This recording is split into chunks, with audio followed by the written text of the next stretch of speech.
Okay, so tell me about the Happy Fork, the surprise hit of CES.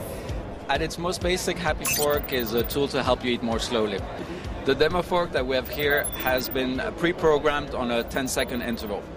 And it basically means that if I'm putting food in my mouth under 10 seconds, it will vibrate. As you can see, here I've just activated and the light just went red and I had a vibration. So basically you'll be having this on your tongue and going, okay, oops. Too soon. Too soon. Can I try? Has it been less than 10? Oh, yeah. We've got the Fitbit Flex. The Fitbit Flex is a wrist-based device. Yep. It does activity tracking, steps, distance, calories. It is super, super comfortable and lightweight. It's got 5 LEDs on it, so if you tap it, it actually tells you your progress against your goal. But what's also important about it is that it uses Bluetooth 4.0, so it wirelessly syncs in the background to smartphones. It is a band you wear like a watch. It does tell the time, as well the date. But you can also do quick things like check your heart rate, as you see here, check your calories burned on that day, as well as check your steps right here on the watch. Right. A huge trend at 2013 CES this year is this idea of the quantified self. Basically, wearable gadgets and apps that can give you more information about how you behave, what you do, and how you can make yourself better. So for example, I'm wearing this Spree headband, which tracks my heart rate, my motion, and my body heat so that I can get more information about what happens when I exercise or when I just walk around looking kind of 80s.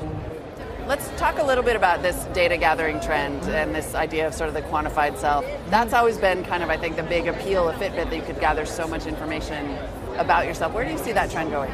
Well, so we think it's really about learning insights and being able to understand our behavior and what you do on a day-to-day basis and how it affects your health.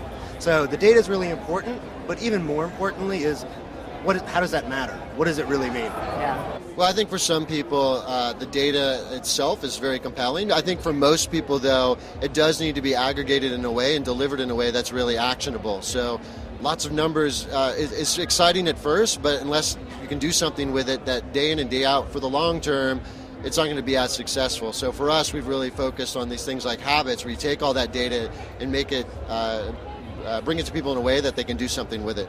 Obviously, you can't change a lifelong learned habit of eating habit overnight. We're not asking that, but very slowly and progressively to really reprogram that habit so that you can eat more healthily.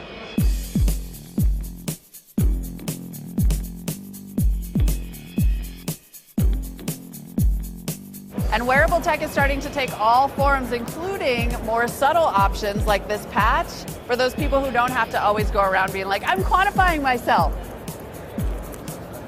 I like it. I like the patch. So it's a multi-sensor product, just like our other products that people use today. It has 3 axes of motion, it has skin temperature, rate of heat coming off the body, conductivity of the skin. We munge all that together and create these very accurate algorithms around calories burns, physical activity, minutes of physical activity, steps, sleep patterns that you have.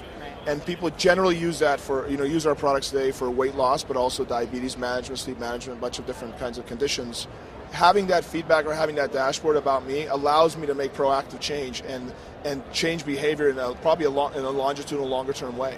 And we see that in the journeys that our consumers use every day. So I have a pretty important question about the fork, though. What's that? Is it dishwasher compatible? Yes, it is.